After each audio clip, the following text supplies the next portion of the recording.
नमस्कार माझे मित्रमैत्रिणी, तुमचं स्वागत आहे नर्सिंग ऑफिसर आरती या यूट्यूब चॅनलवरती. तर आज आपण एक नवीन व्हॅकन्सी बघणार आहे. GIPMERची व्हॅकन्सी निघाली आहे.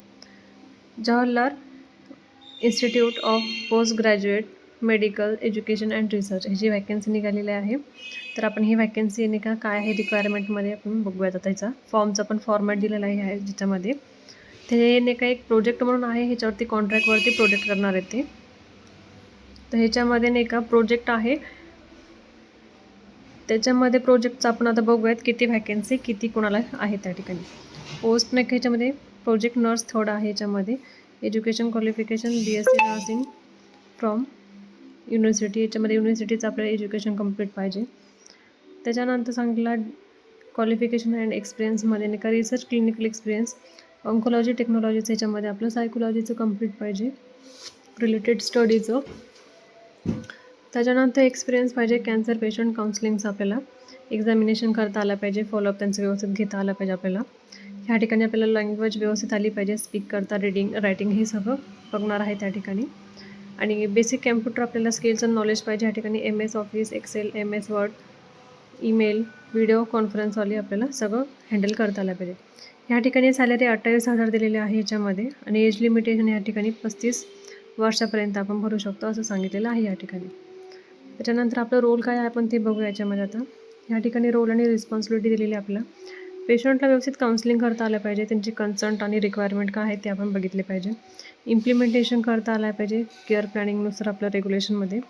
ऑडिओ व्हिडिओचे पेशंटचे रिमोट फॉलोअप करता आले पाहिजे. आणि इम्प्लिमेंटेशनमध्ये नाही का ह्या ठिकाणी जे पेशंटचे युजली केअर असतात ते आपल्याला आले पाहिजे ह्या ठिकाणी. हिस्ट्री अँड एक्झामिनेशन आपल्याला व्यवस्थित करता आलं पाहिजे. Ordering follow up test and following test टेस्टचे हे रिझल्टसुद्धा काढता आले पाहिजे. ॲडमिनिस्ट्रेशन आपल्याला करता आलं पाहिजे. पेशंटचा ॲडमिट करता आला पाहिजे. त्याचा data record reporting outcome data हे सगळं सेव्ह आउट करता आलं पाहिजे. पार्टिसिपंट असलेले ऑल स्टडीचे रिलेटेड आपल्याला ॲक्टिव्हिटी डिस्चार्ज प्रोसेस हे सगळं आलं पाहिजे ह्या ठिकाणी. ही आपली नर्सिंगची रिस्पॉन्सिबिलिटी आहे ह्याच्यामध्ये. आता ह्याच्यामध्ये नाही का पोस्ट दिलेली आहे दुसरी प्रोजेक्ट टेक्निकल सपोर्ट ऑफिसर थर्डमध्ये. या ठिकाणी एक वॅकन्सी आहे. क्वालिफिकेशन या ठिकाणी 4 इयर ग्रॅज्युएट डिग्री पाहिजे इंजिनिअरिंगची ITIची ह्या ठिकाणी डिग्री पाहिजे. त्यांना एक्सपिरियन्स पाहिजे 3 वर्षाचा. तर ह्या ठिकाणी नाही का त्यांची डिग्री कंप्लीट होऊन 3 वर्षाचा एक्सपिरियन्स पाहिजे. आणि जर मास्टर डिग्री आपली कंप्लीट असेल इंजिनिअरिंगमध्ये तर 1 इयरचा ह्या ठिकाणी एक्सपिरियन्स सांगण्यात आलेला आहे. त्यानंतर डिस्क्रायबर क्वालिफिकेशन अँड एक्सपिरियन्समध्ये नाही का आपल्याला काय बघायचं ह्या ठिकाणी एक्सपिरियन्सचा क्लिनिकल रिसर्च आला पाहिजे आपल्याला. त्या ठिकाणी मेथड्स अँड टूल्स आपल्याला हे मॅनेजमेंट करता आलं पाहिजे. नॉलेज पाहिजे आपल्याला गाईडलाईन्स वगैरे देता आलं पाहिजे. कॅम्प्युटरचं स्किल पाहिजे. MS ऑफिसचं एक्सेल ईमेल व्हिडिओ कॉन्फरन्स आपल्याला टॅली शीट वगैरे व्यवस्थित मॅनेजमेंट करता आलं पाहिजे. आणि त्याच्यानंतर आपल्याला प्रोग्रामचे जे स्किल आहेत ते स्किल रिलेटेड प्रोग्राम नॉलेज आपल्याला लँग्वेजनुसार व्यवस्थित करता आलं पाहिजे. एक्सपिरियन्स आपल्याला डेव्हलपमेंट करता आलं पाहिजे. मोबाईल बेस्डच्या ॲपनुसारही असते ह्याच्यामध्ये. त्याच्यानंतर सांगितलेलं आहे या ठिकाणी सॅलरी त्यांना नाही का किती राहणार आहे 28,000 पेमेंट राहणार आहे 35 वर्षापर्यंत. आणि त्यांचे काही रिस्पॉन्सिबिलिटी वगैरे राहणार आहेत.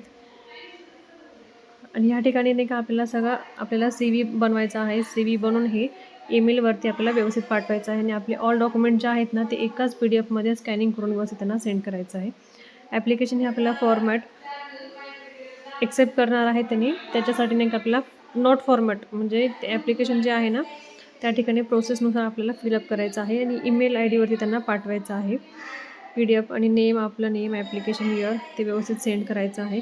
आणि ह्याची लास्ट डेट आहे 18/7/2026 आहे. 9 PM वाजेपर्यंत 9 वाजेपर्यंत आपण हे फॉर्म सगळा फिलअप करू शकतो या ठिकाणी. त्याच्यानंतर त्यांनी का आपली रायटिंग टेस्ट आणि इंटरव्ह्यू बेस हे 2 नॉलेज ठेवणार आहेत. तर ते आपल्याला कंप्लीट करता आलं पाहिजे. त्याच्यानंतर त्यांनी काही नाही का फॉर्मॅट दिलेला आहे फॉर्मचा. तर हा फॉर्मॅट आहे त्या फॉर्ममध्ये. त्या ठिकाणी आपल्याला ॲप्लिकेशनचं वगैरे नेम वगैरे पोस्ट वगैरे टाकायचं आहे. त्या आपलं नेम टाकायचं आहे. फादर नेम टाकायचं आहे. बर्थ अपडेट टाकायचं आहे. या ठिकाणी एज इयर मंथनुसार या ठिकाणी आपला फोटो पेस्ट करायचे आहे. मेल फिमेल टाकायचे. मॅरिड अनमॅरिड टाकायचे. नॅशनल रिलिजन आपल्याला ह्या ठिकाणी फिलअप करायचं आहे. त्याच्यानंतर नाही का आपले SC ST कॅटेगरी जी आहे ती करायची आपल्याला. आणि इथं आपल्याला नाही का permanent address mobile number email ID fill up करायची आहे.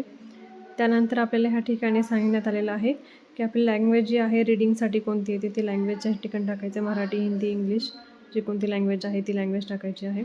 त्यानंतर आपल्याला ह्या ठिकाणी क्वालिफिकेशन टाकायचं आहे 10वी 12वी, नंतर आपलं JNM BSc जे काही एज्युकेशन झालेलं आहे ते ह्या ठिकाणी फिलअप करायचं आहे. ह्या ठिकाणी युनिव्हर्सिटी बोर्ड टाकायचं आहे, इयर टाकायचं आहे, पर्सेंटेज टाकायचं आणि सब्जेक्ट आपलं टाकायचं ह्या ठिकाणी. त्यानंतर आपल्याला कुठे एम्प्लॉईज आपल्याला एक्सपिरियन्स झालेला असेल, आपण एक्सपिरियन्स वगैरे घेतला असेल त्या ठिकाणी एम्प्लॉईचं नाव टाकायचं आहे, ते कुठे आहे काय नाही. आणि ह्या ठिकाणी आपलं नाही का स्टाफ नर्स वगैरे काम केले ते टाकायचं आहे. त्या ठिकाणी कुठून कुठपर्यंत केले डेट टाकायची आहे, ड्युरेशन टाकायचं आहे आणि नेचर ऑफ ड्युटी म्हणजे आपण ड्युटी कशी केली त्या ठिकाणी 4 लाईन आपल्याला लिहायच्या आहेत त्या ठिकाणी. आणि या ठिकाणी थोडं डिस्क्रिप्शन करायचं एक्सपिरियन्सबद्दल, आपण कशाचं एक्सपिरियन्स घेतला काय नाही त्या ठिकाणी थोडंसं इन्फॉर्मेशन लिहायची आहे त्याच्या रिलेटेड एकदम. आणि त्यानंतर या ठिकाणी आपल्याला कॉन्टॅक्ट इन्फॉर्मेशन द्यायची आहे आपल्याला त्यांना. त्या ठिकाणी आपलं नेम टाकायचं आहे, आपलं स्टाफ नर्स म्हणून टाकायचं आहे, कंपनी ऑर्गनायझेशन नेम टाकायचं आहे, फोन नंबर आणि ईमेल ID ह्या ठिकाणी फिलअप करायचं आहे आपल्याला. त्यानंतर या ठिकाणी चेकलिस्ट दिलेली आहे त्यांनी. चेकलिस्टमध्ये नाही का आपलं Aadhaar card, voter ID, passport photo, हे ड्रायव्हिंग लायसन्स फिलअप करायचं आहे या ठिकाणी. सर्टिफिकेट वगैरे हायर स्कूलचं ह्या ठिकाणी दाखवायचं आहे, डिग्री डिप्लोमाचं, एक्सपिरियन्स सर्टिफिकेट आणि अदर आपल्याकडे कोणते रिलेटेड सर्टिफिकेट असेल त्या ठिकाणी ह्या ठिकाणी टाकायचं आहे आपल्याला. त्याच्यानंतर आपल्याला एक डिक्लेरेशन फॉर्म म्हणून भरायचा आहे. ह्या ठिकाणी आपण नेम ऑफ पोस्ट सांगायचं आहे आणि आपल्या ह्या ठिकाणी कॉन्ट्रॅक्टवरती आहे म्हणून हे दाखवणार आहे या ठिकाणी. आणि आपण जे कोणते आपले ID प्रूफ वगैरे दिले आहेत ही ओरिजिनल आहे म्हणून ह्या ठिकाणी आपण सांगणार आहेत. त्यानंतर या ठिकाणी प्लेस आणि डेट टाकायचं आहे, इथं सिग्नेचर करायचं आणि आपण नेम ह्या ठिकाणी कॅपिटल लेटरमध्ये टाकायचं आहे.